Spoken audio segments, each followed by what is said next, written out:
The sun dipped below the horizon, casting long shadows across the living room where 8-year-old Tommy sat on the floor, engrossed in his colorful world of Legos. Towering structures of blue and red blocky buildings sprang to life under his tiny hands, creating a bustling miniature city filled with imagination and creativity.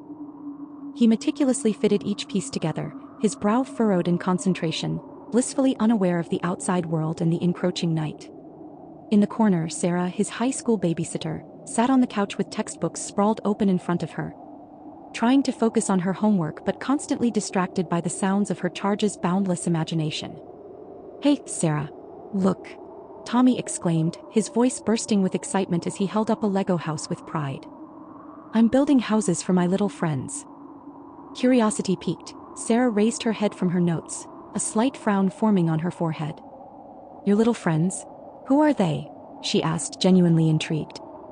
"They're all over the house," he replied, his voice filled with glee. "I see them everywhere. They're little people like the size of ants. They're really cool." A chill ran down Sarah's spine at his words. It was a strange and unsettling thing for a child to say, and despite her best efforts to remain calm, she felt an eerie sensation creeping over her. "That's interesting, Tommy. What do they look like?" she asked, trying to keep her tone light. "They're funny. They have big eyes and little hands and they play hide and seek. Sometimes they help me build." Tommy giggled, his laughter filling the room with a sense of innocent joy. He returned to his Legos, but Sarah couldn't shake the feeling that something was off. As the evening wore on, the sky outside darkened and Tommy's eyelids grew heavy, the excitement from earlier fading into fatigue. With a reluctant sigh, he finally headed to bed, leaving behind the remnants of his Lego creations. The last echoes of his laughter dissipated into the quiet of the house, and Sarah settled onto the couch, flipping through the channels until she found a mindless show to occupy her thoughts. But the comforting glow of the television did little to dispel the creeping unease she felt. It was as if the shadows of the room were watching her, whispering secrets she couldn't quite hear. It was then that she heard it, a faint noise coming from the kitchen like the sound of something scraping against the floor. Her heart raced in her chest as she stood up, instinctively moving toward the sound. The kitchen was dimly lit, and as she stepped inside, her breath caught in her throat. The refrigerator door stood ajar, and a chair had been pushed up against it as if someone had tried to hold it shut. A strange feeling settled in her stomach as she cautiously approached, peering inside to find that tiny pieces of food were missing. Chunks of chicken, holes in the cheese, and a bag of bread with a peculiar tear at its side. Confused and slightly frightened, Sarah squinted, her eyes darting across the floor where the shadows seemed to shift and dance. That's when she spotted them, tiny figures scuttling about, no taller than an ant, each one carrying bits of food. Tommy's little friends. Heart pounding in her chest, Sarah followed the strange procession as they moved toward Tommy's room. She crept closer, curiosity and fear battling within her. Peering through the keyhole, she held her breath, watching as Tommy lay on the floor, his eyes wide with wonder. He extended his hand to the little beings, who hopped onto his palm like eager children ready for a game. One by one, they climbed up, disappearing into his Lego castle, which had been transformed into a whimsical fortress of color and chaos. Suddenly, a surge of panic shot through her. What was happening? The innocent play she had presumed had taken a dark turn. The unsettling reality of the situation began to dawn on her. Without thinking, she burst through the door, flicking on the light. The room flooded with brightness and chaos erupted in an instant. Hundreds of tiny figures poured out of the Lego castle, swarming around her like a tide of miniature chaos. She screamed as they landed on her, their tiny hands and feet crawling across her skin. "Get off! Get off!" she yelled, flailing her arms in a desperate attempt to shake them away. In the frenzy, she stumbled backward over a toy truck, her foot catching on the plastic. She fell hard, hitting her head against the floor, and everything faded to black, swallowed by a void of confusion and fear. When Sarah woke up, she found herself back on the couch, the television. "Hey, sweetie. You fell asleep," Tommy's mother said, kneeling beside her with concern etched across her face. "I didn't want to wake you. Are you okay?" "Yeah, I think so," Sarah replied, rubbing her temples as she tried to shake off the lingering fog of disorientation. She looked around, half expecting to see Tommy's little friends scuttling about, but the house was quiet, just as it should be. No tiny figures, no stolen food, just the ordinary sounds of a peaceful evening. As she sat up, a wave of uncertainty washed over her. Had it all been a dream? Just a vivid nightmare conjured by a long day of babysitting? But the pain in her head was real, and the lingering sense of dread settled deep within her as she glanced toward Tommy's room, which lay in eerie silence. "Tommy's already in bed," his mother reassured her, sensing the tension in Sarah's expression. "He was so tired after playing with those Legos all day. I think he really enjoyed having you here." "Right, Legos," Sarah muttered, her mind racing back to the strange events of the night. "He was telling me about some friends he has." Tommy's mother chuckled lightly, brushing off Sarah's concerns. "Kids have such vivid imaginations. They create whole worlds. I wouldn't worry too much about it. It's just a part of growing up." But Sarah couldn't shake the feeling that something was amiss. The image of those little figures, scuttling around with food in their hands, haunted her thoughts. Could it really have been just a figment of her imagination? Or was there something more sinister lurking in the corners of Tommy's vibrant world? After a few moments of small talk, Tommy's mother left to check on him, and Sarah found herself alone once more in the living room. She couldn't focus on the television anymore. Her thoughts drifted back to the kitchen, the refrigerator door, and the bizarre occurrences she had witnessed. A sense of unease gnawed at her insides, prompting her to rise from the couch and head toward the kitchen for a closer look. The kitchen was dark and still, the only sound the gentle hum of the refrigerator. Sarah flicked on the light, squinting against the sudden brightness. She approached the fridge and noticed it was still slightly open, just as she had left it. Her heart raced again as she bent down to inspect the floor. There, scattered across the tiles, were remnants of crumbs, tiny bits of food that seemed to lead in a direction. Following the trail with cautious steps, she found herself drawn to Tommy's room once more. The door was slightly ajar, and the low light from inside illuminated the edge of Tommy's bed. Her heart pounding in her chest, she peered inside, half expecting to see the chaos she'd witnessed earlier. Tommy was fast asleep, his small body curled up under a blanket, and yet the room felt alive in a way that made the hairs on the back of her neck stand up. The Lego castle towered in the corner, but now it looked different, more vibrant and chaotic, as if it had been reimagined in a way she couldn't quite fathom. But there was something else, something moving within the shadows of the room. She squinted, trying to make sense of it. There, darting around the base of the Lego structure, were the tiny figures, Tommy's little friends. They were busily arranging more Legos, their little hands working in perfect harmony, oblivious to her presence. Fascination and fear mingled within her as she stepped inside, the floor creaking lightly under her weight. The tiny beings paused, turning their large eyes toward her, and for a moment time seemed to freeze. Sarah felt a rush of adrenaline as she realized they were not just figments of Tommy's imagination. They were real, and they were here. "Who are you?" she whispered, her voice barely above a breath. The little figures tilted their heads in unison, as if they understood her question. Suddenly, Tommy stirred in his sleep, mumbling something unintelligible. The tiny figures quickly scattered, diving back into the shadows and disappearing behind the Lego walls. Panic surged within Sarah. She didn't know if she should retreat or follow them. With a deep breath, she steeled herself and stepped further into the room, determined to uncover the truth. As she reached the Lego castle, she squatted down, her heart racing as she peered into the colorful structure. The interior was a maze of tunnels and rooms, each filled with tiny trinkets and bits of food that seemed to have been collected from the kitchen. The sight both fascinated and terrified her. "Tommy," she whispered, trying to keep her voice steady, "do you see them? Your little friends." He stirred again, blinking slowly as he sat up, confusion written on his sleepy face. "What friends?" he mumbled, rubbing his eyes. "Your little people. The ones you were talking about earlier," she urged, her voice rising in urgency. "They were right here." Tommy looked around the room, his expression puzzled. "I don't know what you mean, Sarah." "I don't see anyone," he said, yawning. Was he lying? Was he pretending that what happened didn't happen? Just then, the sound of soft footsteps echoed from the hallway, and both of them froze, their eyes darting toward the door. It creaked open slowly, and Tommy's mother peeked in, a warm smile on her face. "Everything okay in here?" she asked, glancing around the room. "Yeah, we're just playing," Tommy replied, his voice slightly higher than usual. "All right then, time for bed," she said gently, stepping inside to tuck him in. "You'll have plenty of time to play with your Legos in the morning." As she turned to leave, Sarah felt a sense of relief wash over her. Maybe it was just a strange dream, she thought, just a child's wild imagination. Just as Sarah was about to leave the room, she looks and sees Tommy smiling. Not a happy smile, but a smile that told her that he knew. But what was Sarah to do?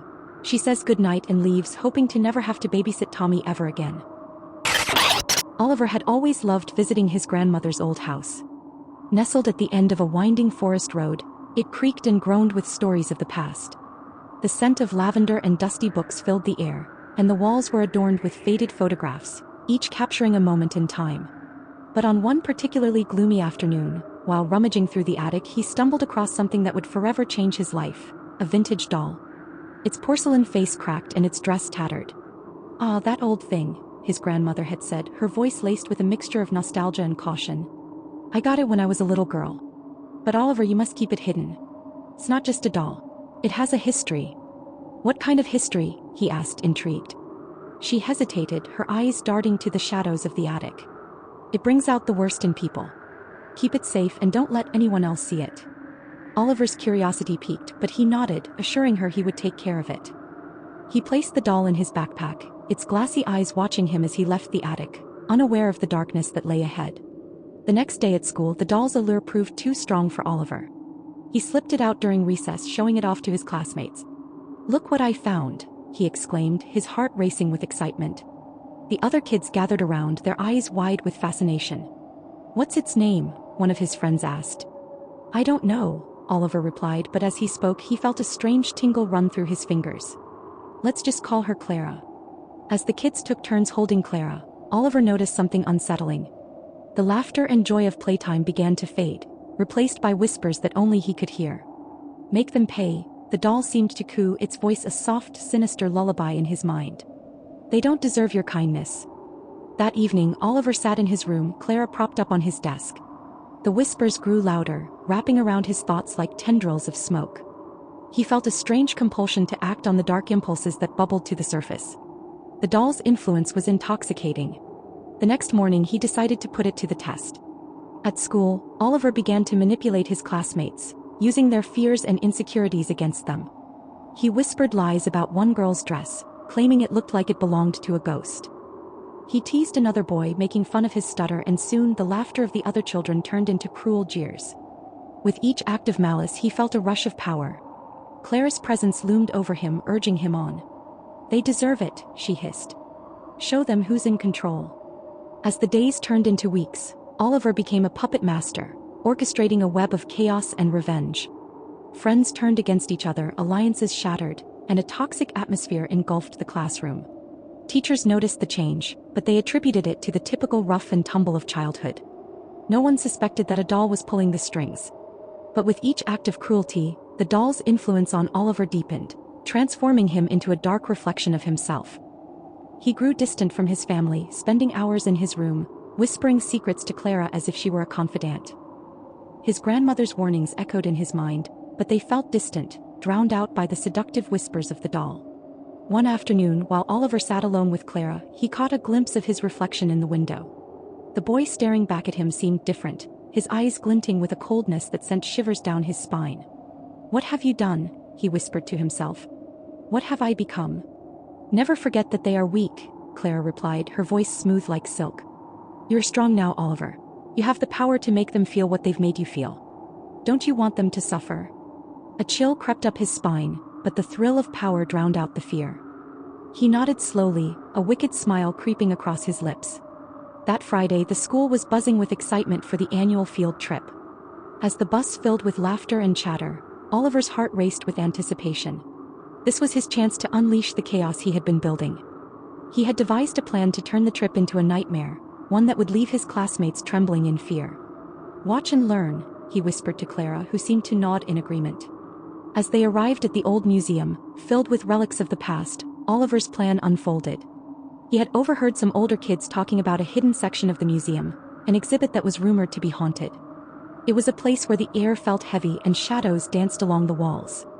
With Clara tucked safely inside his backpack, Oliver decided to lead his classmates there under the pretense of showing them something incredible. "Hey everyone," he called out, his voice dripping with enthusiasm. "Let's check out the old section. I heard it's filled with creepy stuff." Curiosity piqued, the group followed him, laughter echoing down the dimly lit hallways.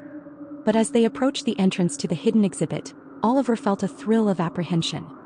The whispers from Clara were louder now, urging him on. "Make them afraid," she insisted. "Show them what it feels like to be powerless." Once inside, the atmosphere shifted.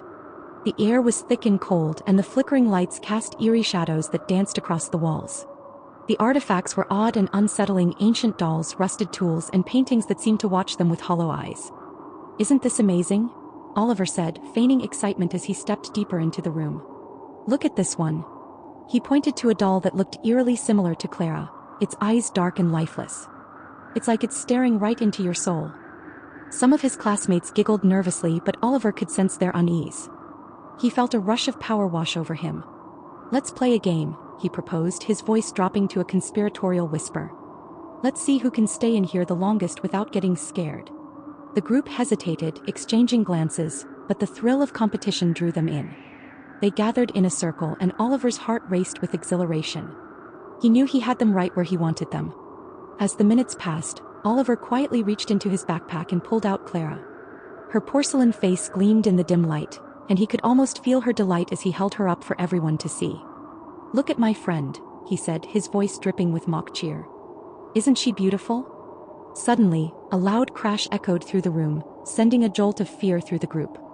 A display case had fallen, shattering glass across the floor. Screams erupted as the children scrambled backward, their faces pale with terror. "Oliver, let's get out of here," one girl shouted, her eyes wide with panic. But Oliver felt emboldened. "It's just a game," he insisted, his heart racing. "Clara wants to play with us. Right, Clara?" He lifted the doll higher, as if presenting her to the room. In that instant, the lights flickered violently, plunging them into darkness. A heavy silence fell, broken only by the sound of Oliver's breathing and the ragged gasps of his classmates. The shadows grew longer, creeping closer, and the whispers intensified, filling Oliver's head with chaotic visions of revenge and fear. "Make them feel what you feel," Clara urged, her voice now a haunting echo. "Show them they are weak." "Oliver," a voice squeaked from the edge of the group. It was Sam, a timid boy who had always been an easy target for Oliver's manipulations. "You're scaring us. Please, let's go." But instead of feeling remorse, a wave of exhilaration surged through Oliver. "You're all afraid, aren't you?" he taunted, his voice turning icy. "Clara doesn't like cowardice. Do you want her to be angry?" The room seemed to pulse with energy as the darkness thickened. An unseen force swept through the air, chilling them to their bones.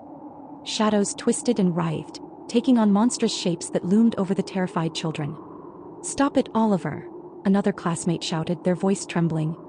"You're not funny anymore." But the thrill of power was intoxicating. He reveled in their fear, the way it coursed through him like electricity. "You should have thought about that before you turned on me," he said, his voice a low growl. Suddenly, Clara felt cold in his hands, almost vibrating with energy. He held her close, feeling her influence wrapping around him like a shroud. "You're right," he whispered to the doll. "They don't deserve kindness." Just then, the lights flickered back on, revealing the terrified faces of his classmates. But something was different. They looked more than scared, they looked trapped, as if they were caught in a nightmare they couldn't escape. Panic erupted as they rushed toward the exit, but the door slammed shut with a deafening bang, trapping them inside.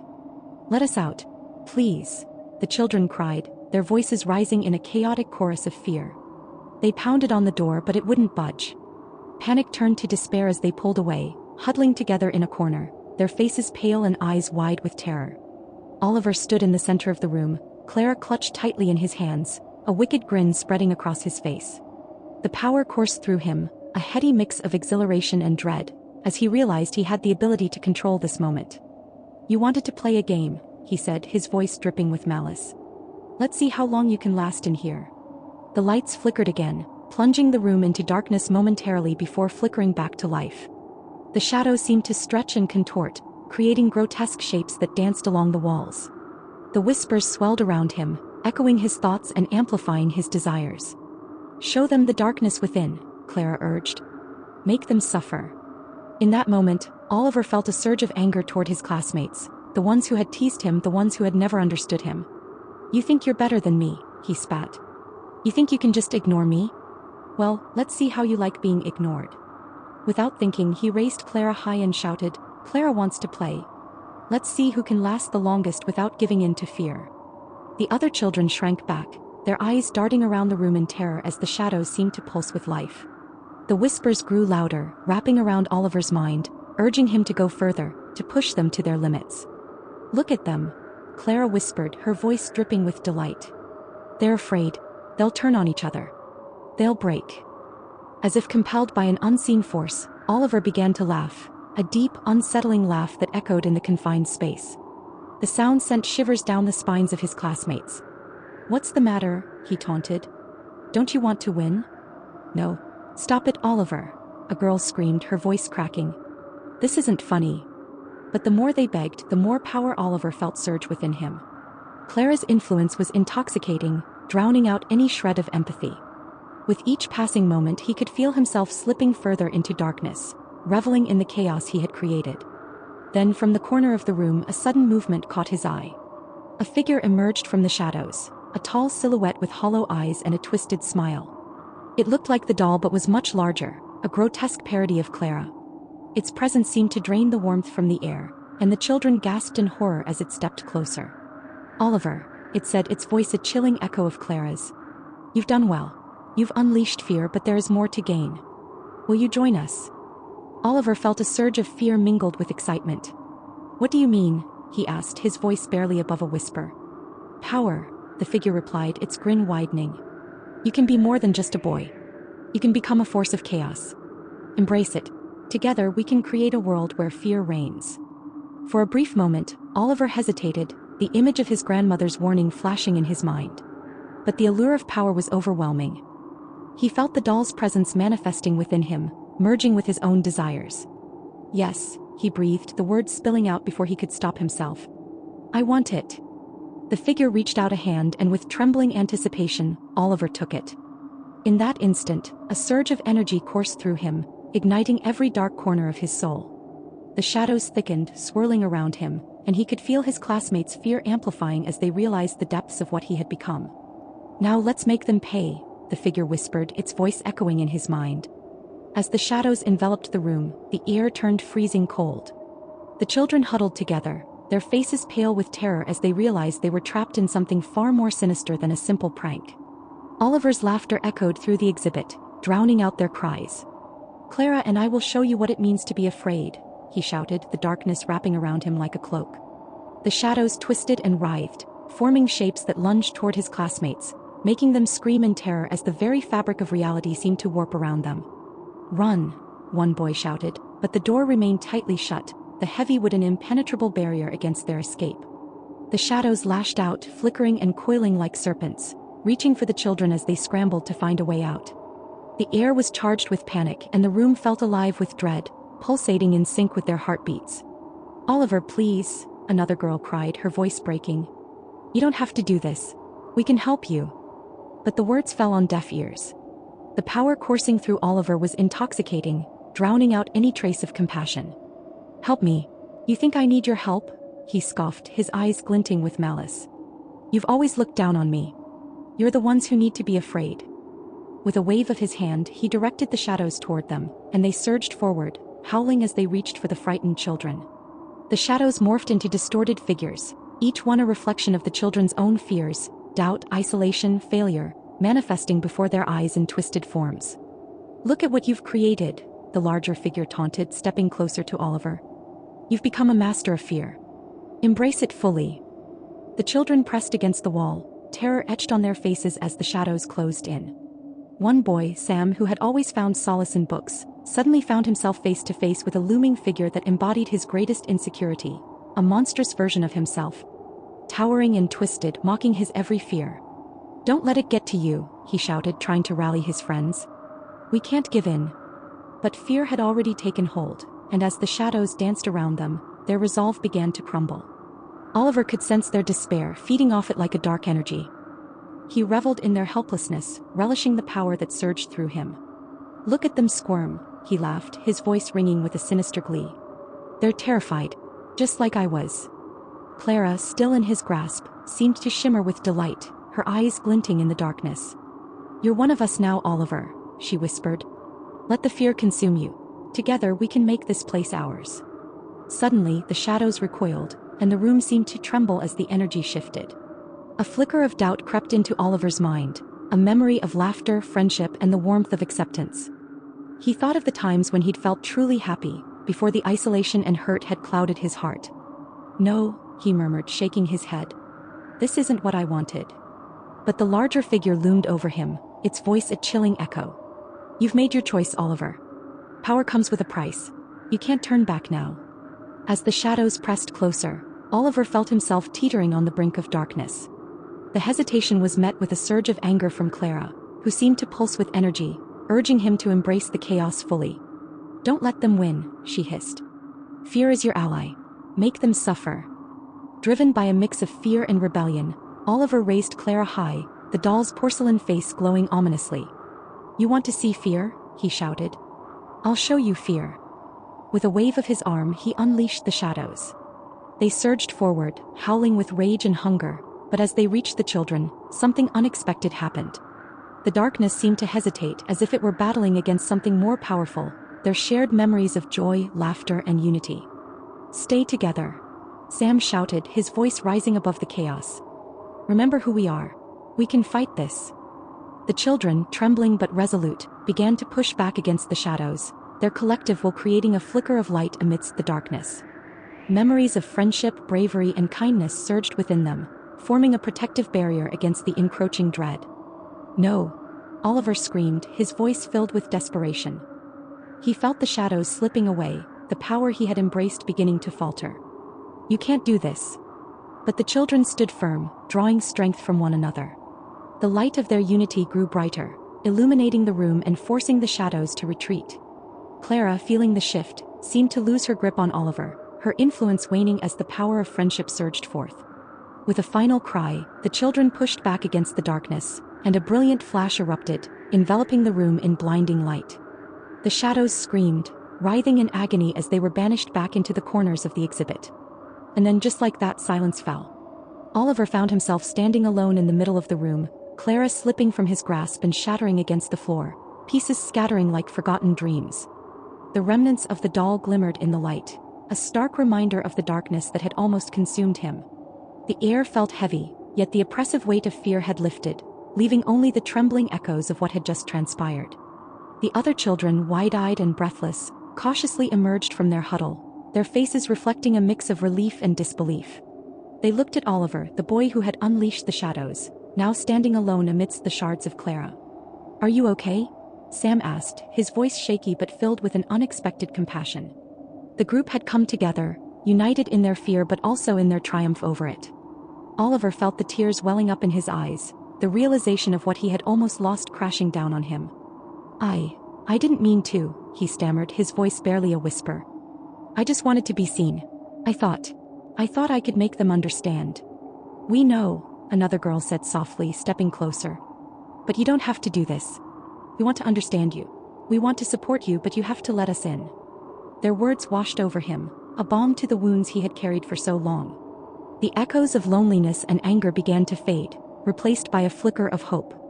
"I didn't know how," he admitted, his voice breaking. "I thought power would make me feel strong, but it just made everything worse." As he spoke, the memories of the laughter and camaraderie they had shared began to seep back into his heart, moments of joy that had been overshadowed by his own hurt. He looked at the children standing before him, their expressions filled with understanding rather than hatred. "We can help you, Oliver," Sam said, stepping forward and extending a hand. "You don't have to face this alone anymore. We can all learn from this." The offer hung in the air, both a lifeline and a challenge.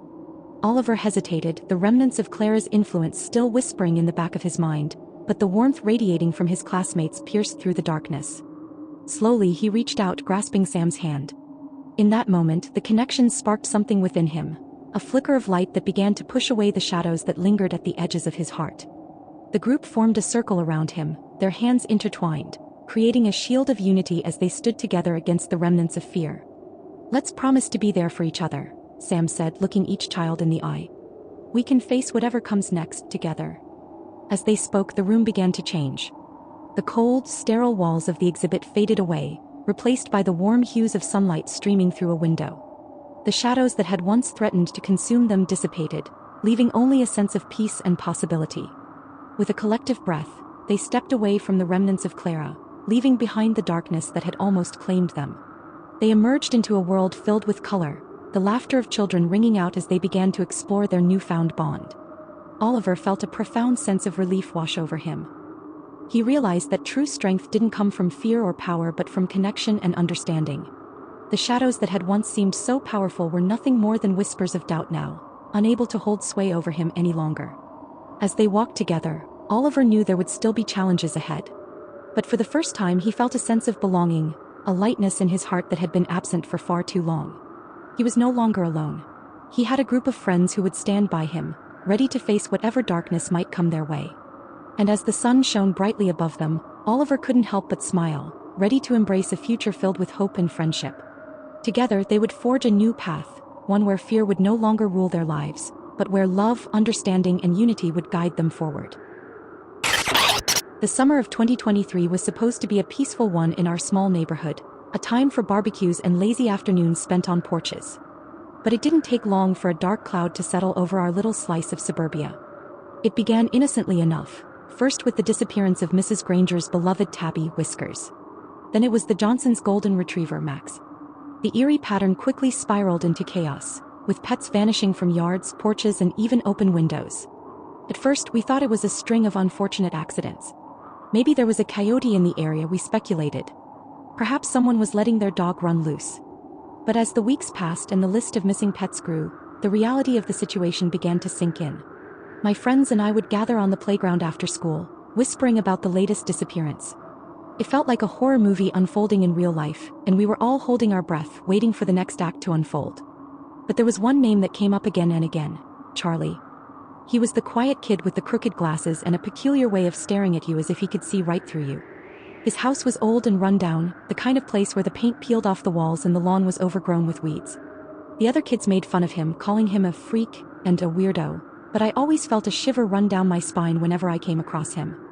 There was something unsettling about the way he kept to himself, often lurking in the shadows of his yard, watching us play. It was on a particularly muggy evening when I convinced my friends to join me for a little investigation. We had heard rumors that Charlie had a shed in his backyard that was always locked up tight, and we wondered what could possibly be inside. Armed with flashlights and an unhealthy dose of curiosity, we crept through the overgrown grass toward his house, our hearts pounding. "Are we really doing this?" Sarah whispered, her voice trembling slightly. "Come on, it'll be fun," I replied, trying to mask my own unease. "We just want to see what he's hiding." As we approached the shed, the stench hit us first, a rancid smell that made my stomach churn. It was a small, unassuming structure, painted a faded green that had long lost its vibrancy. The door was shut tight, but the window was just barely cracked open. I motioned for the others to stay back as I climbed onto an old crate to peer through the grimy glass. What I saw made my blood run cold. The dim interior was cluttered with old tools and boxes, but it was what lay beneath the window that caught my attention. There were cages, small rusted cages stacked haphazardly on top of one another. I squinted, my heart racing as I tried to make out what was inside. My breath caught in my throat as I recognized a familiar shape, a small white dog with matted fur trembling in the corner of its cage. It was Bella, the neighborhood's favorite pug who had gone missing weeks ago. I felt a wave of nausea wash over me as the realization sunk in. My gut told me that we had stumbled upon something far more sinister than just a creepy shed. "Guys, we need to leave," I whispered urgently, my voice barely above a breath. I quickly hopped down and motioned for my friends to follow suit. But before we could turn to run, the door creaked open and Charlie stood there, a shadowy figure backlit by the fading sunlight. "What are you doing here?" he asked, his voice low and gravelly. Before I could think, I blurted out, "We were just..." "Just what?" he interrupted, stepping forward. "Just trying to see what's in my shed?" We stood frozen, paralyzed by fear as he loomed over us. Charlie's eyes were wild, glinting with something I couldn't quite place. Was it madness or just an intense curiosity? "Listen, we didn't mean to intrude," I stammered, trying to sound calm. "We were just curious. We heard about the missing pets." Charlie's expression shifted, a strange smile creeping across his face. "You want to see them? I can show you." The invitation sent a chill down my spine. "No, that's okay," I said quickly, glancing back at my friends who looked just as terrified as I felt. But Charlie didn't move. "You don't understand. They're safe with me. I take care of them. They're happier here than they ever were with those stupid owners," he said, his voice tightening with conviction. "They just don't understand how to treat them right." I felt a cold sweat break out on my forehead. "What do you mean?" I asked, my voice trembling. "What have you done to them?" Charlie's smile widened, and for a moment, I saw something unsettlingly proud in his eyes. "Come on, I'll show you." Before I could protest, he stepped aside and gestured toward the shed. My heart raced and I exchanged frantic glances with Sarah and Mike. Part of me wanted to run, but another part, the part that was fueled by curiosity, urged me forward. We were already in too deep. With a shaky breath, I stepped inside the shed, followed closely by my friends. The air was thick and stale, filled with the acrid smell of old metal and something else, something animalistic. The interior was dimly lit by a single flickering bulb that cast eerie shadows around the room. As my eyes adjusted, I could see the cages lined up against the walls, each one filled with frightened animals. There was Bella, her eyes wide and pleading as she pressed her snout against the bars. I felt a surge of anger and fear wash over me. "Charlie, let them go," I shouted, my voice cracking. "You can't keep them like this. They belong to their families." He turned to me, his expression a mix of irritation and amusement. "They're mine now. I'm giving them a better life." I moved closer to Bella's cage, trying to soothe her with soft words. "It's okay, Bella. I'm here to help you." As I reached for the latch, Charlie stepped forward, blocking my path. "No," he yelled, his voice sharp. "You don't understand. They're my pets now. They're safer here than with those people who don't appreciate them." The intensity in his eyes sent a shiver down my spine. "You think they love you? They don't know you like I do. I've spent hours with them. I know what they need." "Charlie, this isn't right," Sarah pleaded, her voice soft but firm. "You can't keep them locked up. They're scared. They need to be with their families." He shook his head, his smile fading into a scowl. "You're wrong. They're happier here. Just look at them. I give them everything they want." "Everything?" I asked incredulously. "Like being locked in cages?" Charlie's face twisted in anger, and for a moment, I feared he might lash out. But then he took a deep breath, as if calming himself. "You don't get it. You don't see the bigger picture. I'm saving them. I'm building a zoo, a place where they can be free without the constraints of their stupid owners." "Free?" I echoed, glancing around at the cramped cages. "This isn't freedom, Charlie. This is a prison." His expression hardened. "You're just like the rest of them," he spat. "You don't understand their needs. You're too busy thinking about yourself." In that moment, I felt a surge of defiance. I couldn't let him continue this. "We're calling the police," I said firmly. "You can't keep doing this." Charlie's eyes widened in panic and he stepped back as if he'd been struck. "No, you can't." He glanced around the room and I could see the gears turning in his mind. "You'll regret this. You don't know what I'm capable of." With that, he lunged for a nearby toolbox and I instinctively grabbed Sarah and Mike's arms, pulling them toward the door. "Run!" I shouted, adrenaline pumping through my veins. We bolted out of the shed, bursting into the cool evening air. The three of us sprinted toward the street, not daring to look back. As we reached the safety of the sidewalk, I glanced over my shoulder. Charlie stood in the doorway, his expression a mixture of rage and desperation. "Don't come back," he yelled, his voice echoing in the silence. "You'll regret this." We didn't stop running until we reached my house, breathless and shaken. I fumbled for my phone, my fingers trembling as I dialed the police. As I waited for them to answer, I could feel the weight of what we had witnessed pressing down on me. After what felt like an eternity, an officer arrived. I explained everything: Charlie, the shed, the animals trapped inside. I could see the skepticism in the officer's eyes, but I pressed on, recounting the details as best I could. "Are you sure about this?" he asked, his brow furrowed in doubt. "It sounds a bit far-fetched, kid." "I know it sounds crazy," I insisted, my voice shaking. "But I swear he has those animals locked up. You have to believe me. We saw Bella in there and she looked terrified. Please, just come with us." Reluctantly, the officer agreed to check it out. He called for backup and led us back to Charlie's house, my heart pounding in my chest with every step. I was terrified of what we'd find, but I couldn't shake the sense of urgency. Those poor animals needed our help. When we arrived, Charlie's yard looked even more menacing in the fading light. The shadows seemed to stretch longer, and the air felt charged with tension. The officer approached the shed cautiously, his flashlight cutting through the darkness. "Stay close," he instructed us, and we huddled together, watching as he knocked on the door. "Charlie, open up." There was silence at first, and then we heard scuffling from inside. "I'm not home," Charlie shouted, his voice frantic. "You can't come in." "Open the door now or we'll force it open," the officer warned, his tone turning serious. Moments later, the door creaked reluctantly open, revealing a disheveled Charlie, his eyes wild and unkempt. "What do you want?" he asked, feigning innocence. "We've had reports of stolen pets," the officer said firmly. We're coming in. Charlie's expression shifted from feigned surprise to something darker, and before we knew it, he lunged at the officer. But the officer was quick, tackling him to the ground. Get off me! Charlie screamed, but the officer held him down, calling for backup. Check the shed, I shouted, my voice rising with urgency. Please, you have to see. Another officer rushed past us, wrenching the shed door open and illuminating the interior with a bright beam of light. The gasp that followed echoed through the yard, and I could hear the clanging of cages and whimpering of animals. Oh my God, the officer murmured, stepping inside. What in the world? As the other officers flooded in, I caught snippets of their conversation. There are so many. This is unacceptable. The sound of cages being opened and animals being freed filled the air, and I felt a wave of relief wash over me. But then I turned back to Charlie, who had managed to push the officer off him and was scrambling to his feet. His eyes were wild with fury, and in that moment, I saw the true extent of his madness. You can't take them from me, he shouted, charging toward the shed. They're mine. Stop, one of the officers yelled, tackling him again before he could reach the cages. You're under arrest. As more officers arrived to help restrain Charlie, I felt a mix of triumph and horror. The animals were being freed, but this boy, this disturbed, lonely boy, was unraveling before our eyes. Charlie, please. I called out, feeling a pang of empathy despite everything. You can get help. You don't have to do this. But he only glared at me, his face twisted in rage. You don't understand. I was giving them a better life. You're all too blind to see. The officers managed to secure him with handcuffs, and as they escorted him away, I caught a glimpse of the shed.